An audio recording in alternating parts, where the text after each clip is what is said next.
Welcome to our channel. Today we how to authorize Dropbox API access for dataset versioning, detailed guide step by step clearly. To authorize Dropbox API access for dataset versioning, start by creating a Dropbox account if you don't have one. Visit the Dropbox App Console at www.dropbox.com/developers/apps. Log in with your Dropbox credentials. On the App Console page, click the Create App button. Select the API you want to use, in this case, choose Scoped Access. Choose the type of access you need.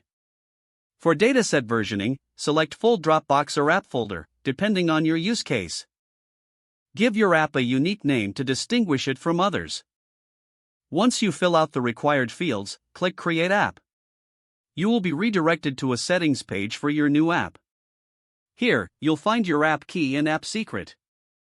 Store these credentials securely, you will need them for authentication.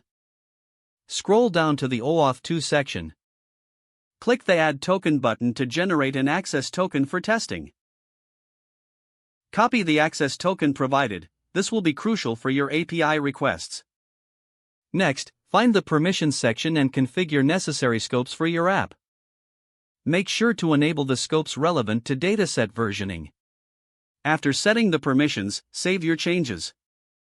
Now, open your preferred code editor or IDE to start coding.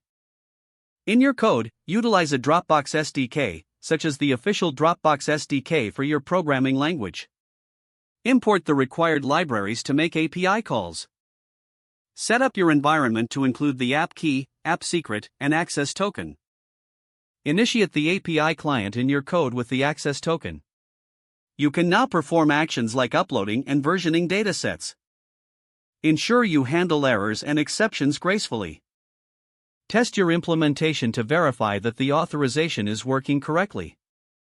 Monitor the activity in your Dropbox account to confirm the API access. Congratulations, you have successfully authorized Dropbox API access for dataset versioning. If the page does not load, refresh the browser or try again in a private or incognito window. Make sure you are using the correct email address, then retype it carefully to avoid small typos. Don't forget to like this video and subscribe to our channel for more step-by-step tech guides.